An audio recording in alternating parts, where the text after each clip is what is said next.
Hi, I'm Alex Smersnak. Thanks for listening to How I Franchise This. On today's episode, I'm joined by Parker Feldmann, a former Tesla engineer who traded the production grind for early childhood development. After Parker and his wife had their first child, they started rethinking everything, their careers, their time, and the impact that they make. That led them to KidStrong. Today, they're the area developers for all of Northern Nevada. We talk about what it's really like to launch your first franchise, how to build a great team from day one, and why passion, not just profit, should guide your decision. Let's get into it.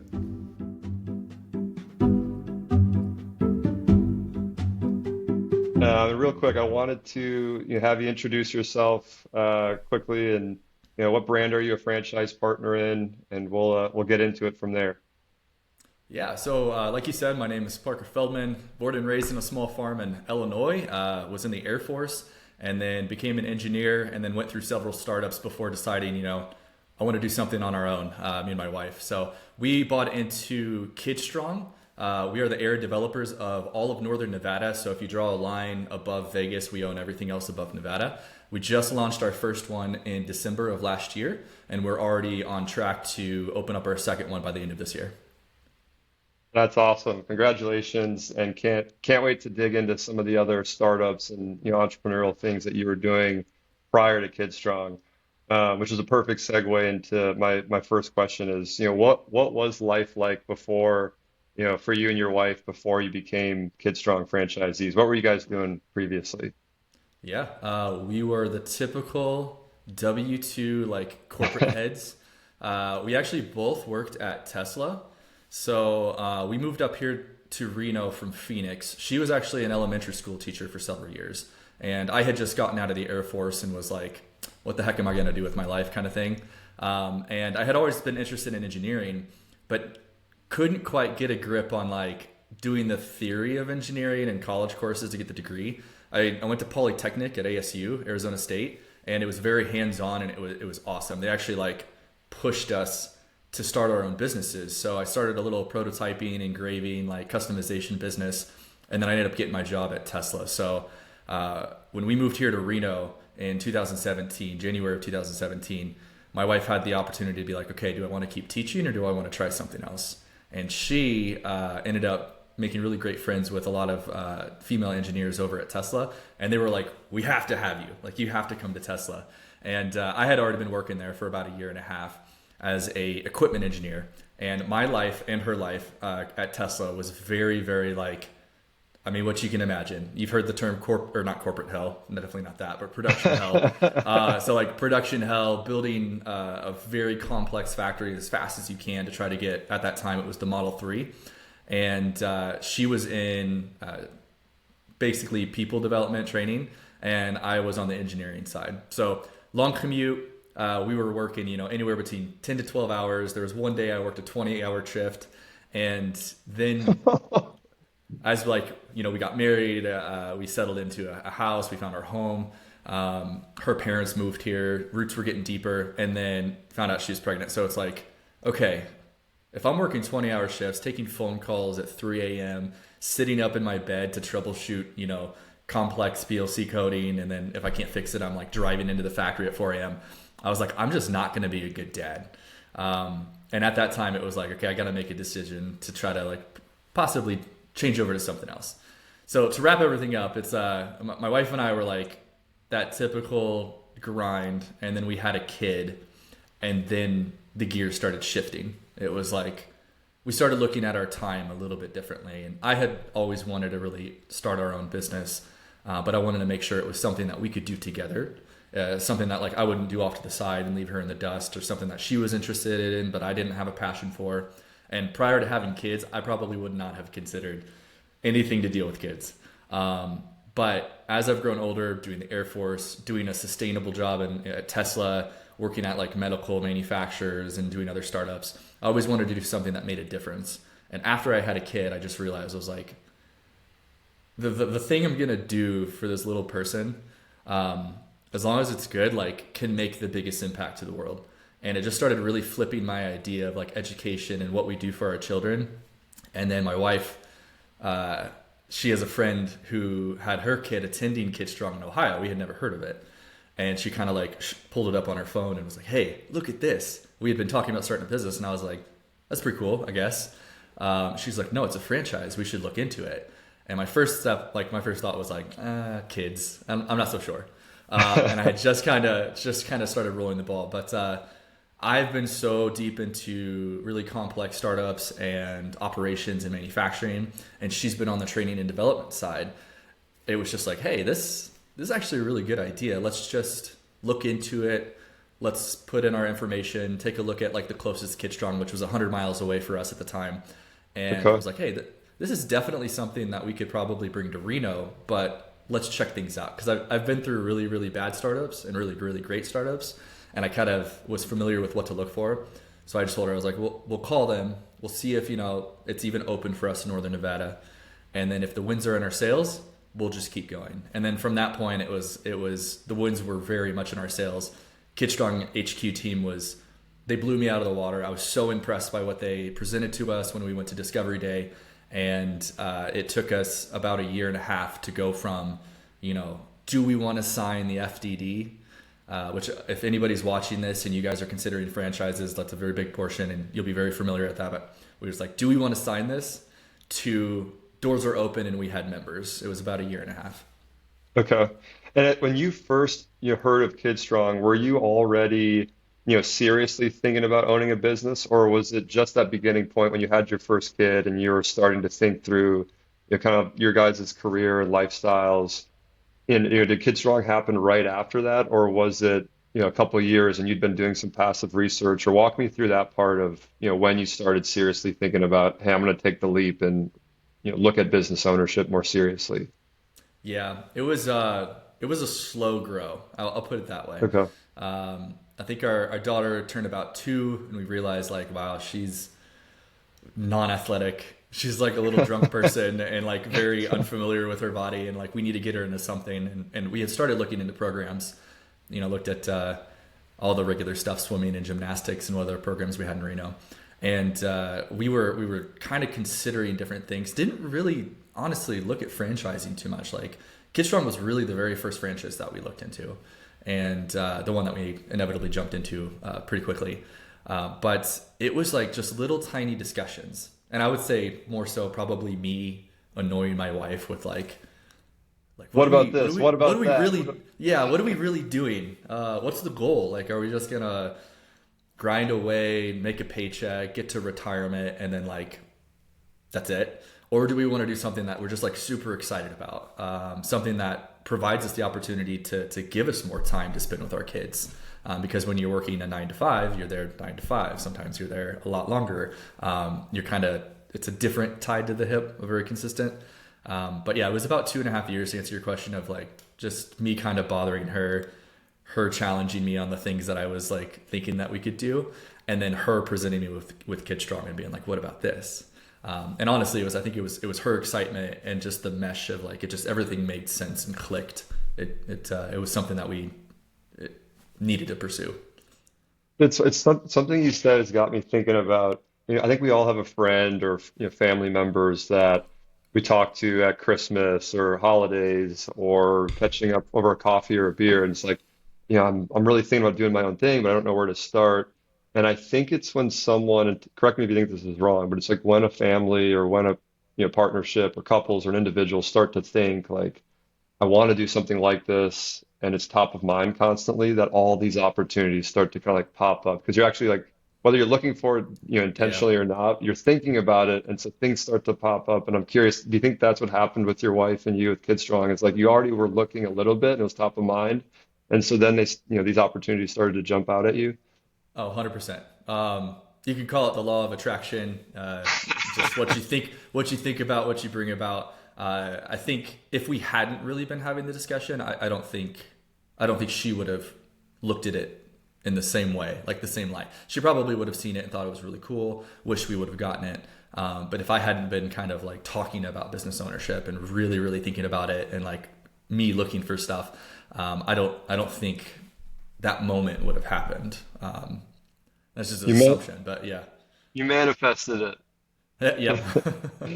What was so you shared how you guys got into it and how KidStrong came about. And I love the KidStrong team too. I can attest. I mean, so my previous business was a laundromat franchise, that I'm still involved with, but KidStrong is a sister company. We share the same investor, and so I got to know the team there fairly well. And you nailed it. All around very thoughtful, sharp, kind, just good people. And I can see exactly why when you started to go through the process why you were blown away and why it was, a no-brainer or an easy decision for you. It's a really good business, good mission, great people behind it. Got the trifecta happening there. I was going to ask, was there ever, a moment where you and your wife thought, all right, we're 100% doing this? Like, did it just like you guys looked at each other and you just knew, or was it this kind of like, hey, well, we have to learn this next, or we need to do this next, and it was kind of a slow build, or was there a moment where you just knew, like, we're doing this? There wasn't a light bulb moment. We didn't have one of those. It was kind of similar to us looking into it. It's kind of a slow grow. We did it very methodically. We asked all the questions without dragging it out and really like overthinking it. Because once you start doing that, you just snowball, and sometimes you just scare yourself out of actually making that final decision. But we definitely went through the motions of like doing the video screenings. For whatever reason, every single step we did, we were actually traveling to go to a wedding. So when we did the initial phone call with KidStrong, we were at a wedding in Phoenix, and we were like, hey, there's two KidStrongs here. Let's just stop by and take a look. And then when we were presented with the FDD and did the legal review and did all that, like over a span of a couple months, we went to a wedding in Indiana. And that's actually when we signed the FDD. If there was ever a moment where there was like a light bulb of like, okay, we're doing this, it was actually while we were traveling for that wedding. We had the FDD in front of us. We had a nice long talk and was like, are we sure about this? We've done our due diligence. We had a bottle of wine, and we signed the documents, celebrated in our own little way. And then that was it. Like we were locked in. Oh, it's amazing. Um, let's jump into like what was that like after, so there's all this build up, there's all this research, there's all these calls and meeting the team. And I mean, you guys are again doing your due diligence because it's a huge, huge life decision. I joke with people that it's the, second most important decision behind picking the right spouse or partner in life is who are we going to get in bed with for business for the next 10 years? And is this a concept we believe in, a team we believe in? And so you guys, very thoughtful about Kid Strong. You pick it.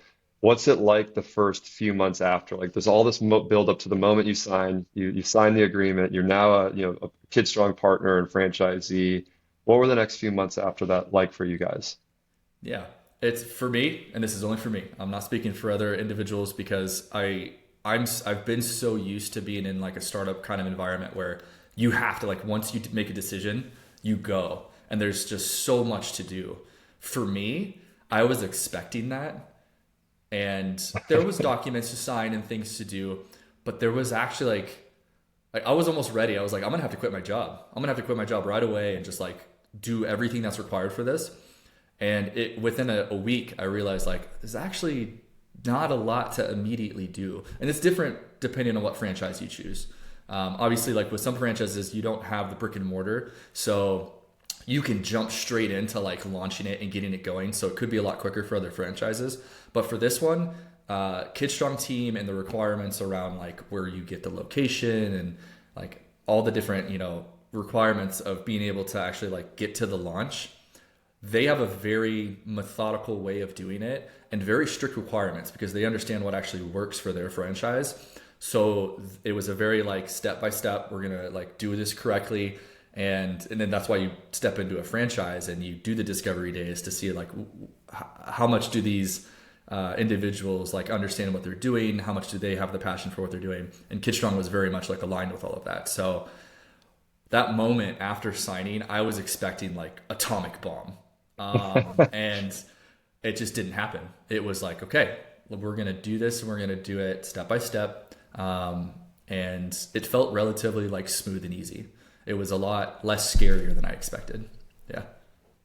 That's awesome. I mean, I think it's like anything in life, like public speaking or the first day of school or the first time you're doing anything new, even going to the gym, if you're not typically like a, person into health and wellness and you go into the gym for the first, it's just scary because it's unknown and it's new. And then you get into it and you're like, all right, this isn't isn't so bad. I like how you put that because I think business is the same way, where once you get into it, it's like anything else in life you've done, that where it seems scary at first and then you do it and you're like, why Yep. didn't I do this? Why didn't I do this sooner? Yeah. And that Um, that does that does not go away. It does not go away. I can't tell you, like, you get your reps in, so you constantly like push yourself and you do new things, and the amount it feels scary like definitely dwindles down over life. I still to this day like will do things that I've done before. Even this podcast, for example. Like, I've spoken in public, I have managed teams, I've done so much public speaking, but that little fear, that little like, do I want to do this? Like, it never goes away. You get used to it, but you just like get those reps in and practice understanding, like, is it the type of fear that is properly telling me I shouldn't do this, or is it strictly just the fear of the unknown? And as you continuously push yourself, like, you kind of get better at understanding which one's which, and when it's a good decision and when it's just time to jump, because the water's not going to get any warmer. Sometimes it's just going to stay the same amount of cold. Sometimes you just got to jump in and get moving. Yeah. yeah. Every time you jump in, it's still gonna be cold, but that little voice in the back of your head that's like, get out right now, or I can't do this, or this is scary, just gets like a little quieter and a little quieter and a little quieter. Still Yep. there to your point, but Yeah. less loud. Was as you guys got into it too, I was gonna ask, is there anything that I don't know, like completely caught you off guard? It was a huge shocker, or did you feel like the process, the discovery process, really set expectations and you guys knew exactly what you were getting into? Or did something jump out and catch you off guard? Nothing like overly caught us off guard. I think there was some very small, like, experienced based things that I just wasn't aware of, specific things to look out for. I've done some business stuff on the financial side, but I've been more on like the product development, R&D, engineering. We had, capital expenditures and budgets that we had to deal with, but there wasn't really the back end stuff that I had ever dealt with. So there was a learning curve for me on that one, and just like making sure I did my due diligence to really understand, like, how does an SBA loan work? Like, when do you actually need to trigger those things? What are the percentage rates? What's the actual percentage rate? Because, some banks will present it in different ways. So there was a lot of learning curve over that one, just based off of my own experience. And I had never done something like that before. But everything else, I was actually expecting things to go worse. And maybe that is just my experience in startups of like, expect the worst, but hope for the best. Never just expect it to go perfectly smooth and then, be surprised when something goes wrong. If you expect almost the worst in a very like realistic, non-pessimistic way, when it does not go that bad, it just feels so much better. And I was expecting it to go, as bad as it could go. Construction delays, issues, like getting boned on the financial side for, things I just wasn't aware of. I was like almost writing those down and being like, okay, if this happens, I'll be able to deal with it. It's not going to be that big of a deal. Like, there's always a way to figure it out. But when it does happen, I'll at least put these things in place to be prepared for it. And none of it happened. So there was some like little curveballs of on the finance side, like I said, where I just wasn't really fully prepared. I didn't know to look for it. I would say to anybody watching this, if you're like in that boat, network, talk to people, really lean on your banking individual. If you have a banker, if you have any legal advisors, like, just keep asking a lot of questions. I asked a lot of questions. I just didn't ask the right ones to the right individuals.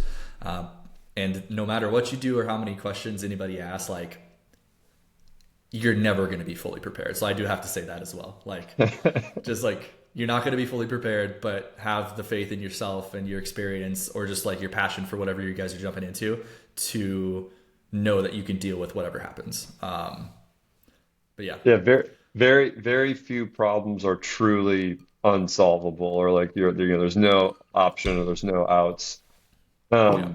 Which I guess brings me to another question I have too is at any point where you or your wife like this might not work. Like, what are we doing? Did we make a mistake? Or was it always, as you got into it, you had this confidence of like we're betting on ourselves, we believe in the brand, like we're locked in, we're ready to go? Or was there ever any point where you had, real doubt or thoughts that this might not work? The closest I would say, um, is probably like right after we launched. Uh, we got to the members, like, for our specific franchise that we jumped into. It's very member based. So like you need this X amount of members to even open. You need this amount of members to break even.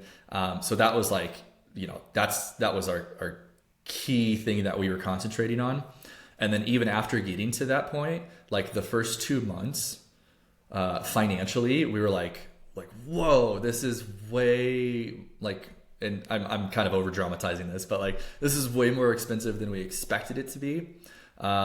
Again, financial side of just like you can do your due diligence to estimate how much you're going to spend, but sometimes you forget like you're paying your employees to do a lot of additional launch events. You're like forgetting that if you have additional members, you have to hire more people and there's more hours. So like little tiny nuanced details where I think we were like, we have more members than we expected, but we're not making as much money as we thought we would. That was like a really quick, oh crap moment. What did we do wrong? Just take a step back, take a look at the numbers and be like, okay, this is why this is happening. And this is what we can do to adjust it. So I would say that was really the only oh crap moment. I think a lot of people who haven't really been in the type of business where you're putting your own money, like you're going to the roulette table to put it all on black and make it work. When that wheel starts to spin, when the business actually launches and the wheel's spinning, there's gonna be like an oh crap moment. I think sometimes some people will experience that in other points when just something goes wrong. But when you get to that launch point, that was like, is this gonna work? We just didn't really know. But that's the nice thing about jumping into franchises is like it works. Hundreds of other locations have done it. Hundreds of other people have been through the same thing that you have been. And that was a very like easy comfort for me. Every single time I was like, oh crap, are we doing this right? It's like, check the numbers. Everything's going correct. You did exactly what you were supposed to do. You did the playbook. You hired the right team. Have faith. So yeah, we did have that oh crap moment right when we launched and about a month afterwards, but everything was okay. Yeah, I was going to ask you what you do to get over, that fear when it does come up, but it sounds like reminding yourself that, hey, we're betting on ourselves. There's a network here. There's a system, a playbook, and we're not the first to do this. We're not going to be the last. And if they can figure it out, why not us? It was kind of that like pep talk. It sounded like that you guys would give yourselves. Yeah. And for me, I think this is like a Jeff Bezos quote, but he said anxiety is basically an emotion of, it's something that you can do that you're not doing and you're just sitting on it. Anytime I get into an emotional state of like anxiety or uncertainty, the thing that I do personally is my due diligence. One, I never make a decision in that moment of like emotion, unless it's absolutely critical. And if that's the case, I bring in other people to make sure like, this decision has to be made now or within the next 24 hours. I'm not in a state that I can actually like clearly make this decision. I'm not clear of mine. Run this through with me. Like lean on your business partners, lean on your employees, make sure that it's going okay. But the other thing too is just like sit in those emotions, weigh them out. And the best thing for me, it's different for everybody, but is to study. Like I study. Anytime I just feel fear and doubt or regret maybe about a decision that I potentially made, I'll go online, I'll open books and I'll look like, you're not the first person who's done this before. And I constantly have to remind myself of that. And like preparation is key to reduce like the risk of you making an emotional decision. And the only way that you can really prepare is to study. So go online. Obviously don't go to like really weird websites or, go to trustworthy sources and the best trustworthy sources are your network, people who have done this before, reaching out to other franchisees, reaching out to business people, your friends and family. Like talk to those individuals, and the more you talk and the more you study and realize that like it's okay, people have been here before and these are the things they did to like get out of this situation or to correct it, that fear subsides. You start to think a little bit clearer and then you can make a decision and start acting upon it. I love that. You're in a lot more control than I think you realize at times. And like you said, you just have to take some action and get more information. Something I'll do too, like I used to lose sleep in the early days of the entrepreneurial journey. And something that I did is like, all right, not sleeping is not sustainable. So what do I do to, overcome this? And I just started playing out the paths of what I was scared of. Like what happens if this doesn't work, or if this happens, or this thing that, the extreme, situation that could happen. And even at the end of that path, I was like, this isn't, my life's not over. No one's dying. No one's, sick. No, I've learned a ton, and I maybe, you know, have to pivot or adapt, or maybe lost some money in the process, but it's not, nothing that's going to completely ruin, my life or anyone else's. And that just gave me a sense of comfort too. And then to your point, on the positive end, hey, I'm in control. I actually can go learn these things, reach out to other, peers, do the work, get educated, and, drastically change the likelihood that this is successful or not is on to Yeah. me. And that gave me a lot of comfort too. So I like that. Shifting gears quick to like, what is the day-to-day like for you now? I mean, walk us through that. Like what, now that the business is up and running, what does the typical day, or week look like for you and your wife? Yeah, for us specifically, because I could talk about other ADs and it's very different for everybody, even in the KidStrong space. For me, my day to day, I'm spending about half of my day kind of pre-prepping on the back end. I don't spend actually a lot of time in the center running it right now. I was very fortunate enough and lucky that we found it just a absolutely phenomenal crew. So our team, general manager, assistant general manager, and all of the coaches, we had I not been in startups before, and had KidStrong not introduced me to the book From Good to Great, and chapter one is basically like get the right people on the bus. Absolutely critical. You could have the best product in the world, you could have the best process. It doesn't really matter. Like if you don't hire the right people, it's simply not going to work.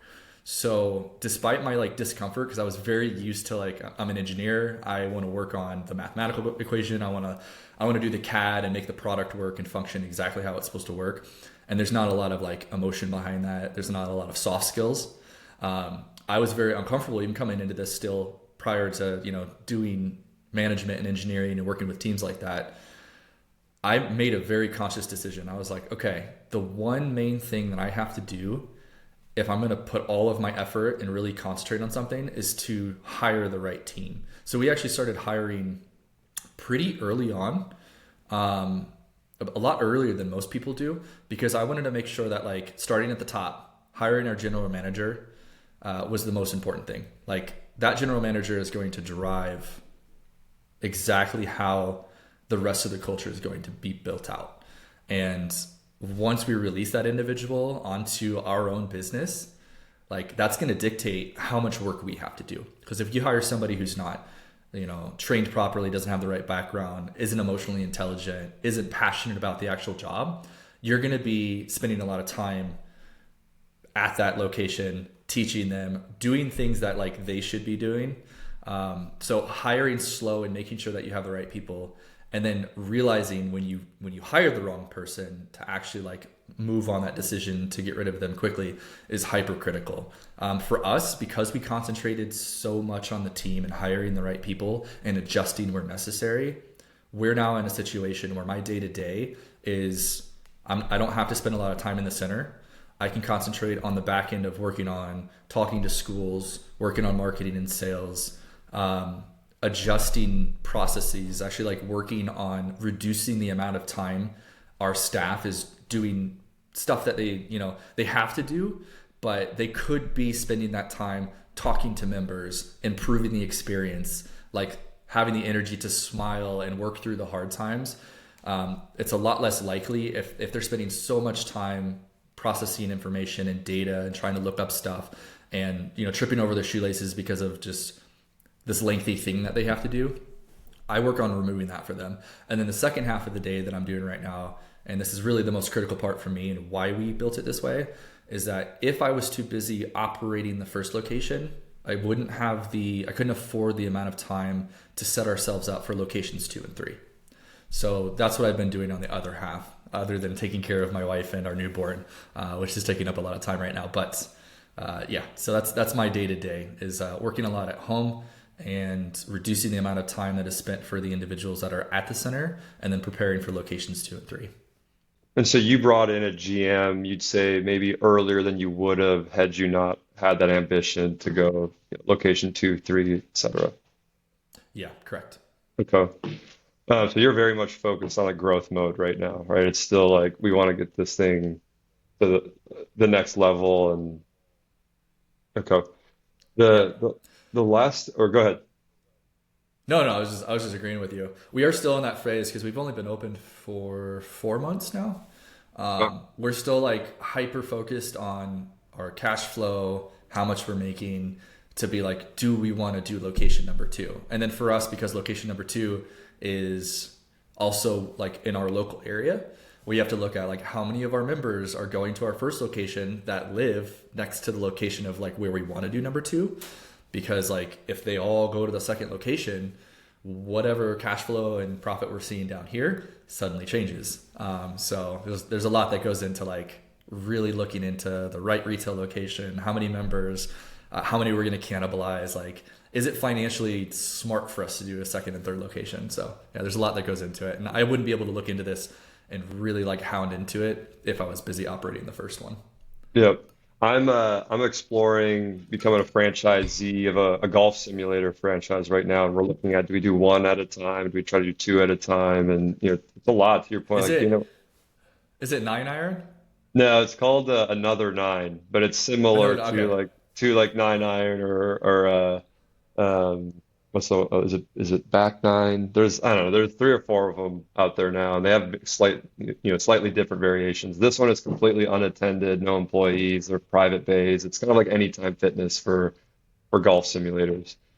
Oh Um, yeah, and so juggling some of the same stuff you just mentioned, now as far as how many do you open and what does that look like? Um, yeah. Where are you guys located?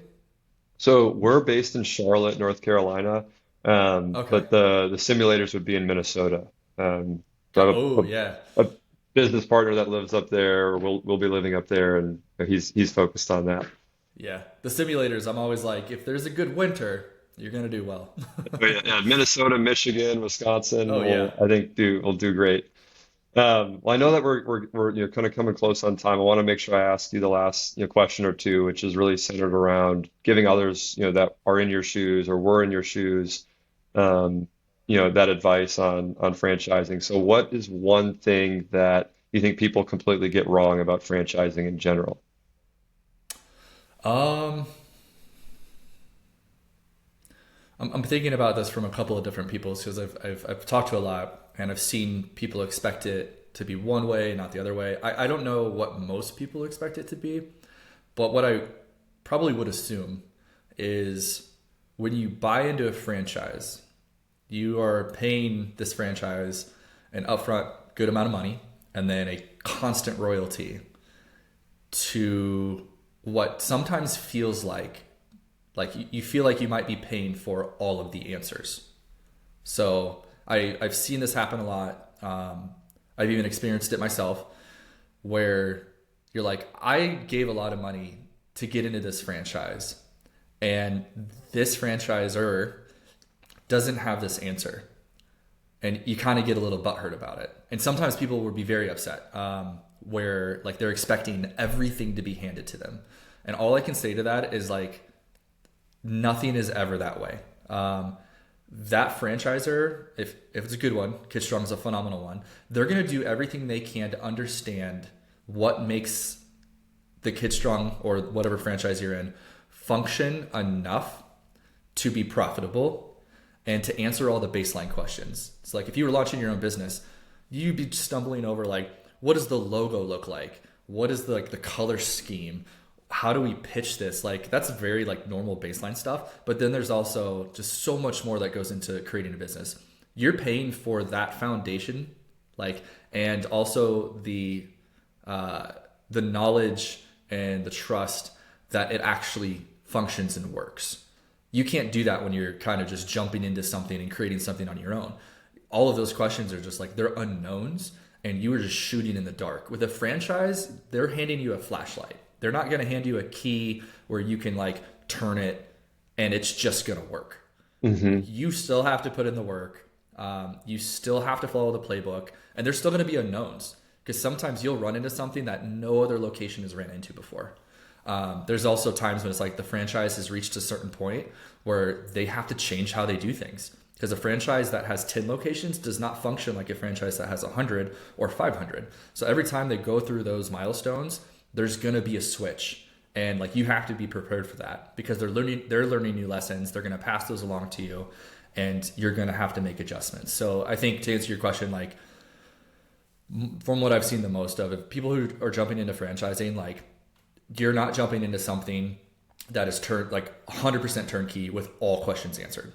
Like, it's still a business, and things still change, because a franchise that might have everything answered for a month, the next month, people are different. They want something different. It has to be pitched different. And like, there's been no time in history where humans have changed so rapidly in such a short amount of time.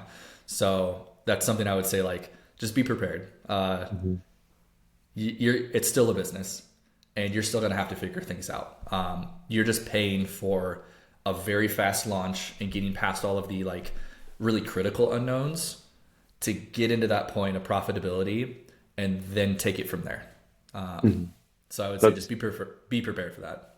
I love that. Your name's still on the entity and the lease and everything else. It's still your baby and your business, and you're going to have to work at it. And there's going to be some tough lessons along the way.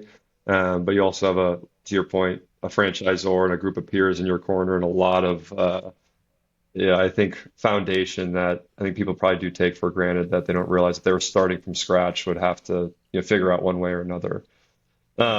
Last question or two is, again, more centered around advice for those that are listening, and you might be exploring getting into their own franchise, or looking at their 10th franchise concept, or just looking for another perspective. But is there anything that you wish you knew before you had got started, that you know now, that you would have told Parker from a year ago or a couple of years ago to look out for, or to look into? Yeah. That was distracting me. It's to answer your question, you were talking about 1 versus 10. Same exact thing that I said before, like, completely different game. There's people that I've spoken to that, like, business is their thing. They've failed many, many times, which is why they're so used to like getting things up and running, getting to like the very foundational stuff. If there was one thing that I could tell everybody, is like, don't get lost in the details. Trust, in franchising specifically, trust that franchisor that you chose has already tested the thing that you think might not be functioning as good as it could. Understand that, like, your one job is to get the business launched, follow the playbook, and be hyper focused on the primary things that drive that franchise. It's very easy for a lot of people who've never been in business to trip over the little tiny details. Like, I've even heard people be like, I don't really agree with the color scheme of this franchise. And they're in the franchise. They've already bought it. And like, you should probably be concentrating on just like, getting the members or doing the sales calls, like concentrating on the one item that makes the biggest impact in that specific moment that you're in. If you're in pre-sale, your one job is to like get everything prepared, let people know you exist, and get ready to launch. Don't trip over, like, big advice, like, don't trip up over the little tiny details. Just trust that they've been taken care of. I've seen that happen a lot in just the short amount of time that I've been in franchising. And I would say, like, consistently, that's the one thing I talk to most other ADs, area developers, about, is like, that's important, but like not going to make the biggest impact to why you're not doing as well as you think you should be doing. If you were to summarize that one piece of advice, that you have for someone looking at franchises right now, what would it be? Would it be to not, get hung up on the details, or is there one kind of singular piece of advice that you have for folks exploring franchises right now? Yeah. If I had one singular advice, other than like not getting caught up on the details, every franchise that you possibly look into is not going to make you rich. You're probably going to be better off than you are now if you really put your heart and soul into it. But you're not going to get rich off of this. If you're really like looking to buy that Lamborghini or do whatever you want to do to get to the point that you think, like a means to an end, that you think you're going to be happy when you get to those things, you're going to have to own many, many franchises to get to that point. Something like that monetary. Um, if you are not passionate about what you are buying into, it's not going to work. Obviously, that's not like a promise, but if you don't have the passion behind the thing that you're jumping into, when the times get really tough and things don't go the way you expect them to do or to go, it's going to be 10 times harder. Like you're not going to really have that fixed mindset of understanding why you're doing what you're doing, having the excitement around like what you understand that you're bringing to your local community. Like it's going to be so much harder. Like if you don't have the passion for the thing that you're buying into, it's going to feel like you're dragging, 100-pound cinder block behind you every step of the way. So it doesn't matter if the product is great, and even if you have a great team, like if you don't have a very deep emotional and like psychological connection to what you are buying into, it's just not going to work. Or it's going to work, but it's going to suck. I think that's incredible advice. And I think with the 3,000, plus franchise concepts that are out there, I think there is, something for everyone if the goal is really just, business ownership or being challenged that way. But I agree with you. If the goal is get rich quick or turnkey business where I don't have to do anything and it's mailbox money, I agree. Franchising isn't for you. Yeah. But if it is, if this entrepreneurial journey and this desire to have something that's tangible that you can work on and learn from and build and still make good money from, is a desire, I do think franchising is a phenomenal path, and it's just now doing the work to sift through the 3,000 brands to find the right one and to find that thing that resonates and fits with you the best. Yeah. Yeah. Parker, I really appreciate, sharing your journey, the advice, dealing with some of our hiccups along the way too. It's Um, okay. but appreciate you taking the time. Really grateful for again, you sharing your advice and look forward to getting this out in front of those that are also interested in franchising and seeing if this is the right journey for them. So thank you again. Thanks for joining us. Yeah. Thank you for having me. Appreciate it.